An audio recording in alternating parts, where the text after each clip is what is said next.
everybody. Reporting to you again from the Glamour City, Hollywood. In order for tracking to scale, it needs to be as seamless as possible. Right now, we're in an area, right, where only 25% of global GHG emissions are being tracked and managed. And if we want to halve emissions by 2030, we need everyone to do it.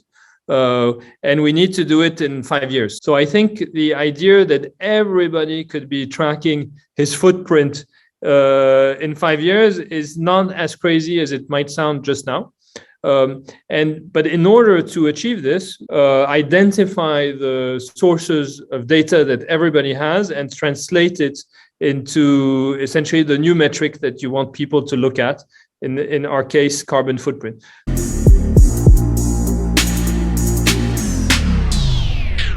If you love listening to this show, please consider giving a rating and a review on Amazon Alexa or wherever you listen. We want to continue bringing you this amazing content, and part of our ability to do that means that we need a big audience. Now, it may not seem like much, but rating and reviewing the show will help more people find us, just like how you found this show. Simply on any podcast platform, search for a show, scroll down to the bottom, and push 5 stars. It's that easy. Thanks for supporting the show.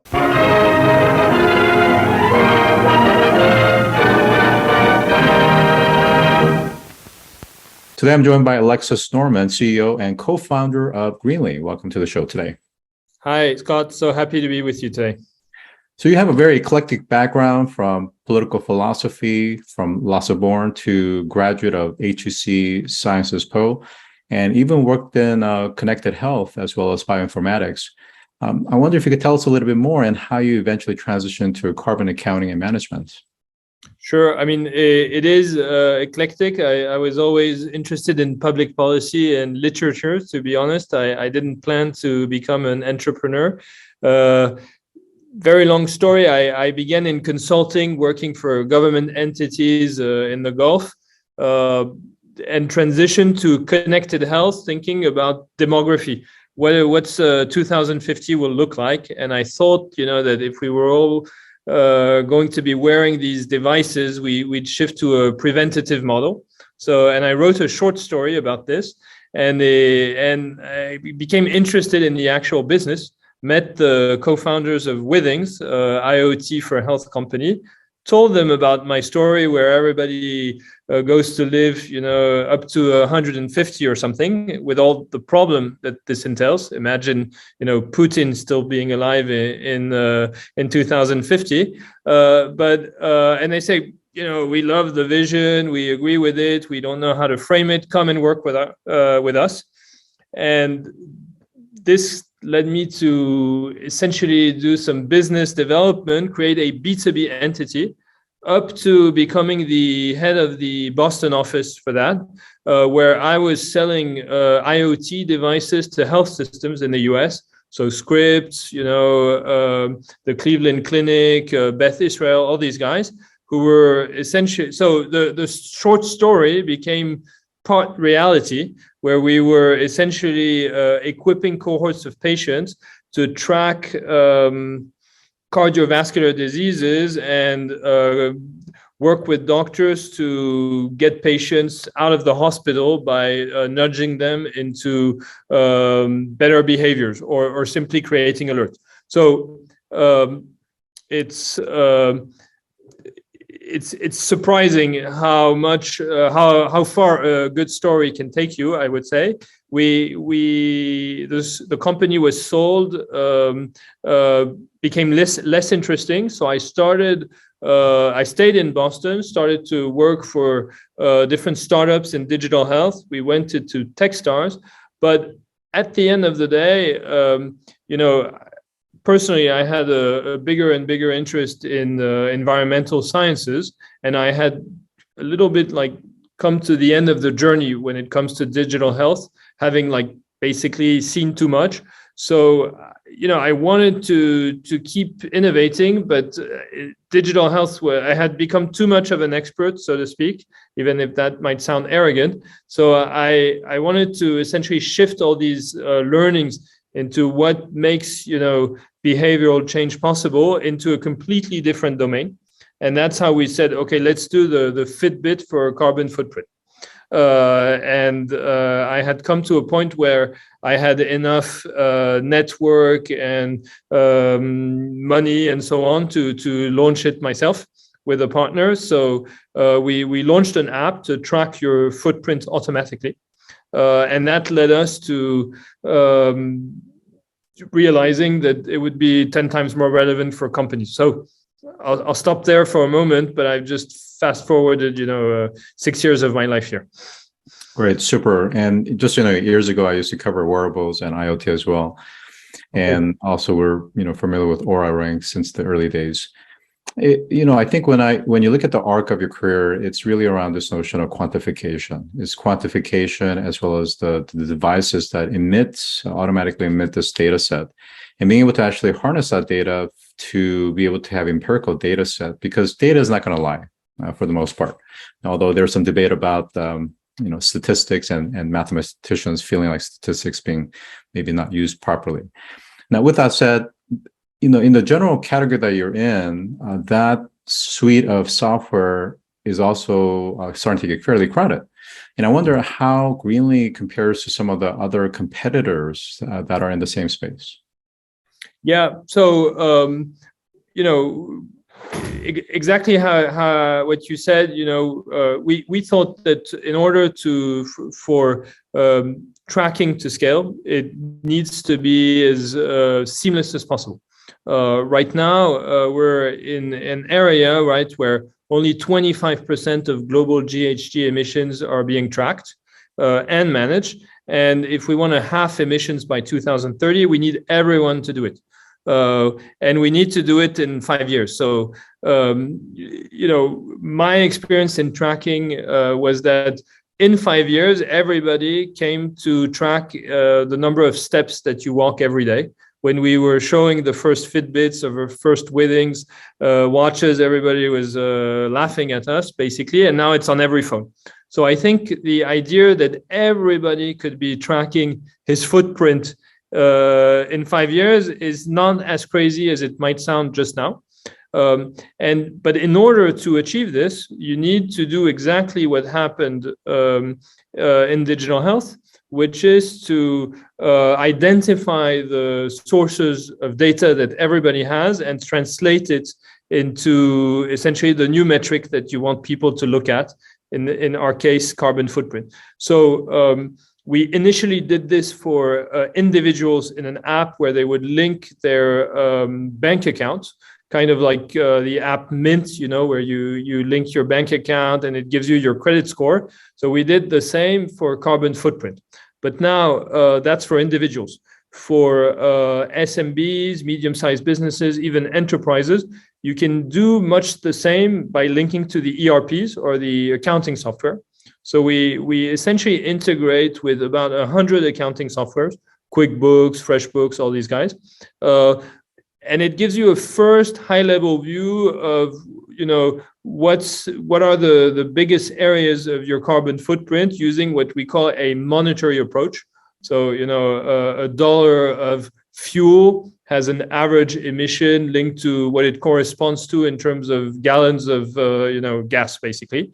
But that's not as accurate as you would want it to. So you have to get more data. You have to build new connectors. Once you've identified, the big chunks, you have to deep dive. And so we build these connectors all day long, first through accounting, but then in the other areas where we need more precision, so to make it more palatable, I would say, so take a tech company. Once you've run this monetary approach, you realize they're spending a ton of money on their cloud. And so it's probably there that they have the biggest sources of emission. But if you want to actually help them on this, well, you have to be super accurate on the actual emissions of this cloud using what we call an activity-based approach or physical approach. So you have to stream their data to get their electricity consumption and then translate that into carbon footprint. So maybe I'm taking too deep a dive into details. What I'm trying to answer in short, is we need to identify all the standard sources of data that everybody has, connect it to softwares that stream and make this data immediately available, and essentially kill the consulting out of the whole process, So, well, that last comment probably isn't appreciated by the big threes and plus consulting firms, but I think the general approach is that from an accounting perspective, you're identifying those expenditures as well as the costs of goods sold, or really the bill of materials, the subcomponents, and being able to isolate those and then convert that into potential footprints, carbon footprint aspects. So from a comparison, apples to apple, you have a general framework that you can use. Now, on a firm by firm basis, the issue is going to be the level of granularity or the data streams that you can actually access. So for example, it's one thing to tap into their accounting ERP system, but it's another to have access into their IoT that's tied to their trucks, tied to their warehousing, tied to the cloud, the Lambda functions, all these kind of granular things that gives you more concreteness. And I wonder, how do you push down that granularity? And then, go ahead. No, it's an excellent question, and it's the key question, to make the analysis relevant enough to push for actionable insights, things that you can actually do to reduce your emission. You need a grain of information that lets you, pull the right levers. So our approach to this is, first, you only need the right amount of detail. So you need to identify the bigger areas, drill down, and for that you need to be super detailed. And the largest source of emissions vary very much by sector. You just took an example in transportation. So if you're doing carbon footprinting for a transportation company, obviously you need the mileage. And you need the type of trucks, and based mileage and types of trucks will give you the right emission factor. And they may have this data available in a logistics system to which you can integrate into. But you don't do this for an app company. You do this for a logistics company. If you're doing, we actually are doing quite a few footprint reports for car makers. So obviously for these guys, what's the largest source of emission is actually the impact of the car once it's been sold. So you need a life cycle analysis of the car, and every car company publishes the life cycle analysis of its car, and it's selling 1 million cars a year. You have every model, you have for every model the life cycle analysis. So basically, each industry has a level of detail that is specific to that industry. I was taking the cloud example for tech companies. In food, it's essentially the menu and how many potatoes and things like that. And even for that, you can build integrations. We integrate into the PIMS, the Shopify, the Magento, these types of software, to essentially automate the inventory data collection. And now, it might sound kind of crazy because there are so many use cases. So what we try to do is to focus on specific verticals. So it's tech, it's transportation, it's finance, actually, is a big one. It's food. And for each vertical, we build industry-specific apps. So the app for tech is your cloud analyzer. The app for investment funds, we have a lot of them, is the portfolio analyzer, because that's the biggest thing. The app for food is the menu, scenario builder, et cetera, et cetera. So it's a lot of work, but I think the key from a tech perspective is to be able to add these apps really quickly. So we have a big no-code team that can quickly run an analysis and build a new app so that we are able to scale verticals, as we move forwards with new customers, basically. Yeah, I think this makes perfect sense, and certainly to your point, it's no-code approach is really the way to go. Whereas in the past, you would have specific sets of business objects and metadata and business rules. And after a while, not only vertically, but by firm to firm, you get a layer of customization that becomes difficult to manage. But anyways, let's talk about kind of the bigger kind of macroeconomic factors and external factors that's affecting this industry. There's SEC's proposed new ruling on climate risk reporting. I wonder if you could talk a little bit about that briefly. For sure. So it's definitely the driver in the US. I mean, there are two drivers. One is the Inflation Reduction Act. So it sends a huge signaling effect. So, you know, if you're going to be funded because you're helping the energy transition, you have to prove it, right? So you need some sort of accounting for that at some point. And then there's the expectation that in 2024, you'll have to report your footprint along the GHG protocol standard if you're a listed company. So that's the SEC rule that you're referring to. And the reason I think behind the SEC decision is that everybody, you know, is claiming to be carbon neutral. But it doesn't mean much for different reasons. It doesn't mean much because nobody is looking at the same scope of, you know, it can be neutral on your direct emissions, and then another company will be neutral on its direct and indirect emissions, scope 1, 2, 3. So nobody is talking about the same thing. And then saying that you're neutral is, you know, it looks like a quick fix to a complex problem, because nobody, I think, is neutral unless the whole world is neutral. So I think, and it's in a way, it's misleading investors. You know, if you're saying as a listed company that you've checked the box, climate is a problem solved, I think it doesn't reflect reality. And it might not actually be reflected correctly in your stock price. So the idea behind this ruling is, or the upcoming, you know, regulation is to say, well, now we need to compare companies along an anti-greenwashing standard, meaning everybody needs to measure, you know, scope 1, 2, and 3 emissions in the same way. And then we also need to evaluate this idea of double materiality. I have trouble saying it right. It's the idea of how is climate change going to impact my business, and how am I impacting climate change? And because, you know, if you're an insurer in Florida, you actually are pretty affected, you know, by climate change.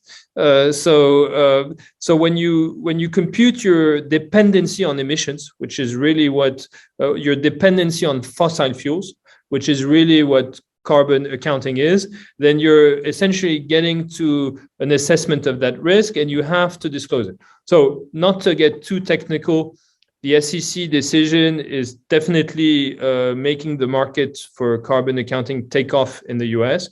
We have about 700 customers now. The majority is still in Europe. So we have seen this movement happen 5 years ago in basically in countries like Germany, France, and so on. And so what's happened is the regulation first impacts the bigger companies, those that are listed. But then there's an interesting effect of this regulation trickling down. Because what happens is the large listed company says, okay, here are my emissions, and, you know, here's my plan to reduce it. And then quickly it realizes that, well, to actually reduce their emissions, they need to ask their whole supply chain to reduce their emissions. And so there's this, you have pressure coming from enterprises into SMBs, basically. And in Europe, we have a mature market for SMBs. And in the US, we have an emerging market for enterprise or listed companies that has yet to really trickle down to SMBs. So, I see, you know, the lag in regulations on these two geographies, well, personally as an opportunity, because we started out in Europe, so we're maturing our solution for SMBs, but also a way for the US to catch up really quickly. Agreed. And I am very excited to see how that transpires, certainly in the US. I want to talk about some of the other external things that's happening on a bigger scale. First of all, in mid-September of this year, Ethereum transitioned its consensus mechanism from proof of work to proof of stake, also known as a merge. And that in turn has reduced electricity use by 99.995%, or 110 terawatts per hour of annual energy savings. So that's pretty significant. But then at the same time, you have other things that's working the other way, where you have a growing anti-woke movement among Republicans. And some politicians are even preventing state pensions from investing in ESG funds or fund managers. And then, of course, most recently, a study by KPMG indicates that 51% of CEOs are considering downsizing their workforce given the potential likely recession that's pending. And then 59% said that they're planning to pause or reconsider ESG efforts. And then the last thing I want to just quickly add is Supreme Court potential ruling on EPA's authority. How do you rationalize all of these things, and what does it mean for not only Greenly, but the general movements around carbon reporting? So it's a lot of topics at once. I think Ethereum was the right thing to do, but it doesn't solve Bitcoin and so on. We do see, just as an anecdote, companies using flaring in Texas, from oil fields to generate electricity and mine Bitcoin, and say that even there, they're low carbon Bitcoin. So I think because blockchain is such a huge consumer of energy, it's whatever can be done there is a good thing. So, but I don't have much more to say. I think on the Supreme Court thing, this generated a lot of interest. The idea that the Supreme Court could kind of clip the wings of the EPA about forcing energy companies to shift from coal to, renewables, was seen as a abuse of power compared to what Congress had allowed them to do. Okay, so be it. It doesn't prevent the EPA from setting reduction objectives, and then the utilities are free to choose how they do it. I think this is no longer such a problem now that there's so much funding into renewables that has been, that will be poured by the IRA, the Inflation Reduction Act. What did worry me about the Supreme Court judgment is saying, well, if the Supreme Court is ready to, curtail the EPA's powers on this particular topic, will it do the same with the SEC decision? Because, if I look at Europe, the stuff about forcing companies to report their their GHG emissions is a parliament decision.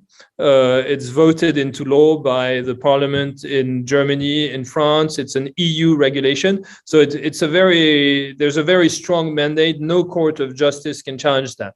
Whereas if it's the SEC that's deciding to do it, well, I think it's in a way it's a problem, because it's like preventing US citizens from having a real debate about this stuff, which they would have, if it was a Congress discussion. So I know Congress is polarized and all that, but still, it's interesting to discuss it. And even if Congress doesn't do it, yes, sorry. So again, I think these are really difficult topics, and really needs a lot more time to deconstruct. And I just want to thank you for even just trying to touch upon it at a high level. So I've been joined by Alexis Normand, who is the CEO of Greenly. Thank you for joining today.